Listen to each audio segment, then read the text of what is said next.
This is Lisa from Mobile Tech Review, and today we're going to look at another cool Windows 8.1 8-inch tablet. This is the Lenovo Miix 2.8. What a name, right? Mix with two I's first off. Why? We don't know. 2 because it's second generation, and 8 because it's an 8-inch. So Lenovo Miix 2.8. Anyway, 8-inch Windows 8.1 tablet running on an Intel Atom Quad Trail Bay Trail CPU. That's that new CPU that's a lot faster than the old Atoms. IPS display, very bright. Slim, attractive tablet. We're going to look at it now. So here it is, yet another really cool Windows 8.1 tablet. 8 inches, obviously it fits in a single hand. Yes, I do have big hands, but it still does fit. Full Windows 8.1 32-bit here. This is not Windows RT, so you can actually run Windows desktop applications. That means your Photoshop, your Corel Paint, your Chrome, whatever it is you want to install, you can put that on here. Obviously there are limitations. This is a $300 product with an Intel Bay Trail Atom CPU inside. This is not super duper smart, fast, lightning powered. This is not Surface Pro 2 in a teeny box. No, it's not. This is still Atom. It's a lot faster than last generation Atom. It can handle Office, and by the way, Office is included in the 2013 Student at Home Edition. That gets you Word, Excel, PowerPoint, OneNote. It does not get you Outlook, however. Anyway, those things run fine on here. So as a tablet that works as a tablet, you can read magazines on here, you can do Zinio on this, you can use PDFs, that whole kind of thing like that. It plays music, it plays videos, as you might expect. You can use Windows Media Player or the Live Tile application to play video. That means, by the way, Windows Media Player means you can use third-party codecs as well. You can do all those things a mobile OS tablet would do. Those are popular uses for those tablets, but you can also do your productivity work with genuine full MS Office, not some feature-reduced version or some third-party imitation of Office.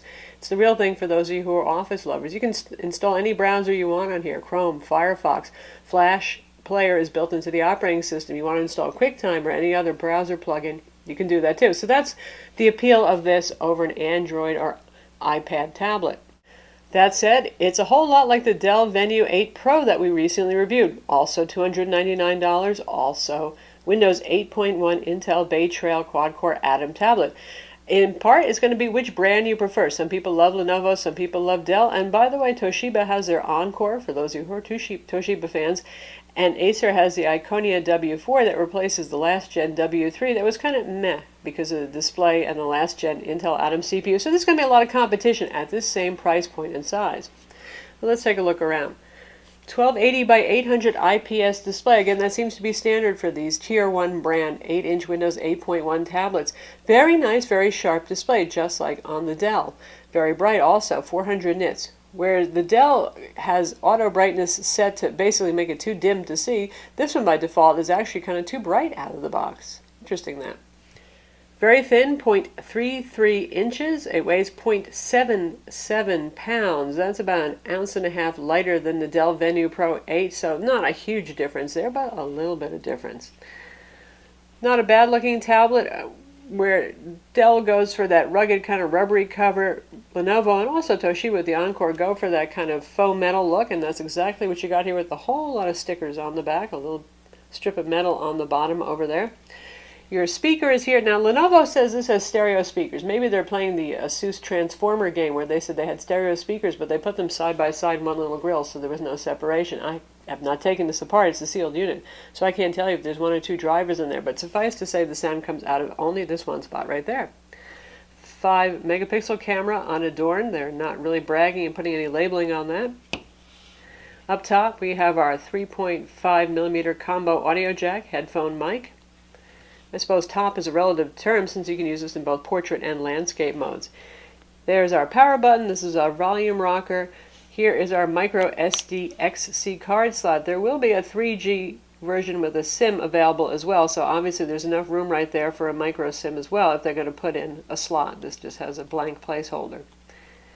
And here we have the micro USB port, USB 2.0. This is used for both charging and as a USB host port, just like the Dell Venue 8 Pro. Unfortunately, they don't include a USB host adapter in the box, so you're going to have to find one, and they're not that easy to find. You have to go to some of the geekier electronic stores like Fry's or Micro Center. You can order them on Amazon. Little adapter lets you use any USB peripheral you want. Again, this is full Windows, 3G, 4G USB dongles, printers, game controllers, anything that's USB and has Windows drivers you can use with this. Pretty cool, right? On the front face here, obviously, we have the display. Accelerometer handles rotation. Sometimes there's a little delay there. And we have a capacitive home button right there. And it has a little haptic feedback. So that switches us between all the applications that we have running. It's a little different from the Dell that uses a side button, and also the Transformer Book T100 that does the same. Looks pretty decent. Looks pretty nice. There's no flex on this. I think it's a reasonably nice styled product. And again, it's about the same size as the Dell Venue 8 Pro, and I'm going to show you that right now in comparison. They're just about identical in size. Really, there's just no difference here per se. Dell, just maybe a hair taller if we stack them up like that. I mean, we're talking about fractions of a millimeter there. Difference, though. Difference in the back styling is Lenovo has that metal look, and Dell goes for the concentric swirled, rubbery, soft-touch black plastic kind of thing. And here we have it with the iPad mini with Retina display, a more expensive product, the Retina model right here. So for those of you who are saying, wow, 1280 by 800, what a lame resolution. Number one, no, it's not, because Windows really handles typography nicely and images too. It looks pretty darn sharp, and this costs less than the iPad mini with Retina display. But anyway, you can see the difference in size is really due to the difference in aspect ratio, because the iPad is a 4:3 aspect ratio rather than widescreen, so it's going to be wider but shorter. In terms of thinness, well, they're both darn thin devices. So. And lastly, here it is next to the Nexus 2013 edition. This is the Nexus 7, the tall kind of narrow thing. And that's a 7-inch tablet, so this is, of course, going to be a little bit smaller. It's also cheaper at $229, but it really depends on whether you need Windows or you need Android. Windows operating system licenses do cost some money. Android does not, so therein lies some of the difference in the pricing. In terms of thickness, you're looking at about the same thing, both thin tablets. It's pretty close in weight too. Nexus has the black plastic back, and there they are. As you can see, because this is an IPS display, it has wide viewing angles. If anything, you're dealing with the glare that you can see here more than the fading of the display. Inside, all these Windows 8.1 8-inch tablets are going to have the same specs. You're looking at the latest generation Intel Atom Bay Trail CPU. That's a quad-core 4-thread CPU. Uses just 2.2 watts of power compared to the Ultrabook ULV CPUs that use 15 watts. So pretty power frugal, fanless design, quiet. The processor number is the Z3740. Dell uses the Z3740D. Very minor differences there, not much to speak of. It's 1.33 gigahertz, has turbo boost to 1.86 gigahertz. For benchmarks, on PC Mark 7 it scored 2458. For W Prime it computed pi in 36.76 seconds. Geekbench 3 single core 794, multi-core 2586. That puts it right there with the other Bay Trail systems that are running on the same CPU with the same hardware inside. So you're not going to see a whole lot of variation. Again, this is going to be about styling and brand preference, features, even though, well, they're going to have mostly the same features. For example, just like the Dell Venue 8 Pro, there is no HDMI port on this. There's Miracast wireless display, which is a newer superset of WiDi. So you can use wireless display, but unless you get into using things like USB docks, which are pretty darn expensive, and dongle adapters to connect that, you're not going to get wired video out on this. 2 gigs of DDR3 RAM, that is soldered on the motherboard. You cannot upgrade that. And storage, just like last gen Atom platform, it's eMMC style storage. That's really permanently installed micro SD card, so it's not as fast as a SATA 3 SSD drive used in an Ultrabook. It's available with 32 gigs for $299. Now 32 gigs on this particular unit leaves us with 8.9 gigs available for storage. That's all. That's not a lot. You can use the micro SD card to put your media files, your videos, your music, your books, whatever you want on there, but programs you got to install on internal storage. So if you really intend to go to town and really put something like Photoshop and this and some other large applications or games, you probably want to go for the 64 gig version, which by list price is $50 more, $350, though Lenovo right now is selling it for $329, so it's going to vary a little bit, but you get the idea. 64 gig I would recommend, honestly, just for that reason. The tablet does not get hot, even if you're playing games for a while. It will get warm on the back. It doesn't get hot. Like I said, no fan on there, so no problem. In terms of speed, at first it felt a little slower than the Dell Venue 8 Pro, but then I removed the bundled McAfee 30-day trial, and oh, was that the devil? Let me tell you, it got a lot zippier. It didn't affect synthetic benchmark performance, but the usability of this, particularly when you're in the Windows desktop mode, and there it is, your full Windows desktop in 8 inches of glory, made a big difference. My suggestion is get rid of that 30-day McAfee trial as soon as you get one of these, and it's going to feel a lot more responsive. Before I had hesitation just doing things like looking at my computer and looking at what was on my hard drive, perusing the network, all that kind of thing. So, yeah. As you can see here, we have the normal Windows Explorer. It's completely your Windows experience. Everything you can do with Windows, you can do here. It'll just be a bit slower. This is about half the speed on synthetic benchmarks of a Core i5 Ultrabook. Experientially, you know, if you're just moving around the Windows desktop, it's going to seem a little bit slower. If you're installing programs, it will definitely seem slower because eMMC storage is a slower medium, but it's pretty darn tolerable. If you're using Photoshop on this and you're working with raw files and applying filters, it's going to seem half the speed of a Core i5. When it comes to using live tile applications, very, very zippy. It's going to be a little bit faster than RT in that respect. The Bay Trail is a pretty fast quad-core CPU.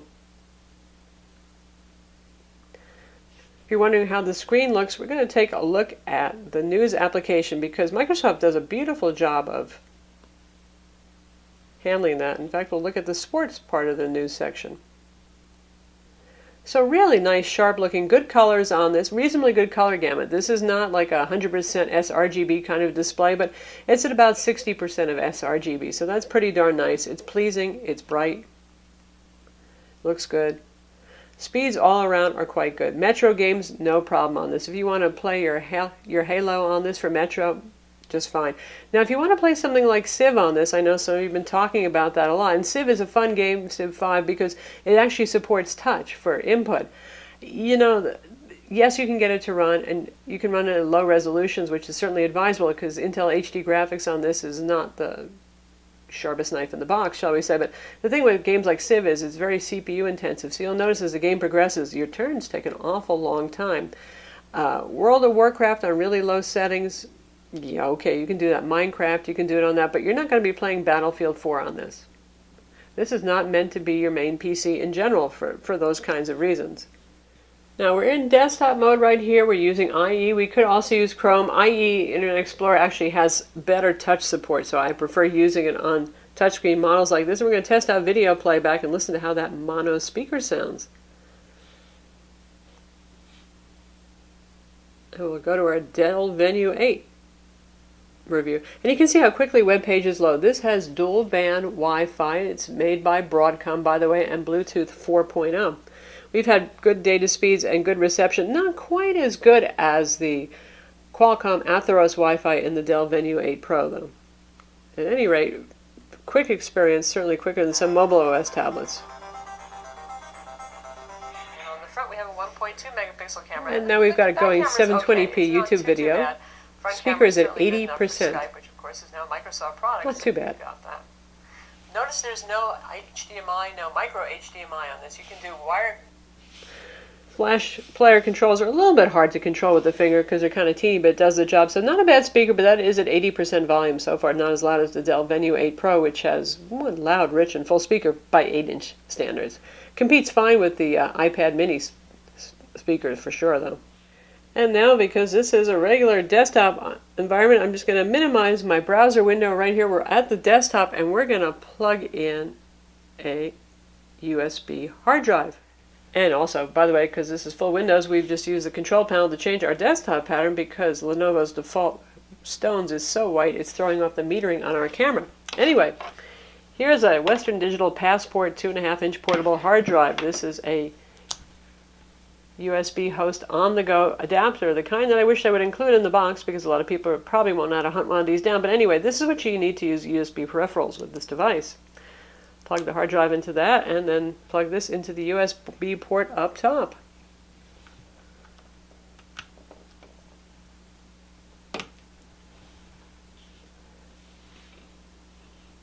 Hard drive will spin up. It does provide enough power to power up an external 2.5-inch hard drive, and there's the contents of my hard drive working just fine. So as you can see, yes, it does work with USB peripherals, even portable hard drives, which are one of the bigger power draws, so it's good to know that it's actually working with it. And we can even play music files off the hard drive. It's going to use the default Metro player.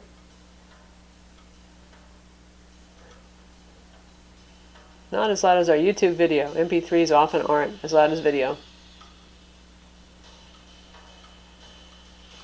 But it plays just fine, so.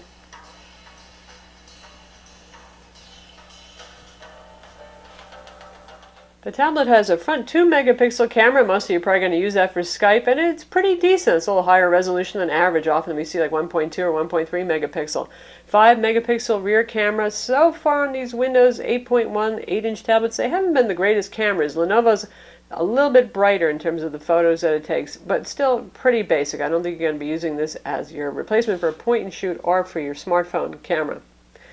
Again, the battery is sealed inside, 47 watt-hour battery, and you know, Lenovo drives the screen very bright by default. The auto brightness is actually too bright, which is unusual to see, so that does affect battery life. I suggest that you turn it off, actually, auto brightness, to save battery power, which is the opposite of what I would usually tell you to do.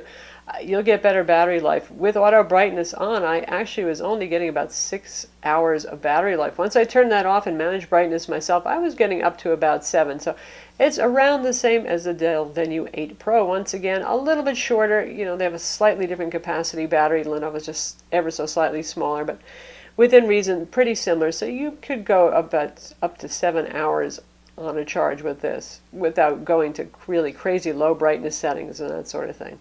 Of course, it does depend on what you're going to do, too. If you're going to be trying to edit HD video on this, not that this is the greatest tool for that, or even streaming HD video for hours, you'll have less battery life than if you're using it to surf websites or to edit Word documents. So that's the Lenovo Miix 2.8, again for $299. You know, it's a pretty good bargain if you're looking for full Windows in your pocket, that is. Obviously, you can run desktop applications here, plug in USB peripherals, pretty good and powerful. If you're looking for something just to consume media, you know, an iPad can do, an Android tablet can do, so this is for those of you who need something more. I'm Lisa from Mobile Tech Review. Visit our website for the full review and hit that like button.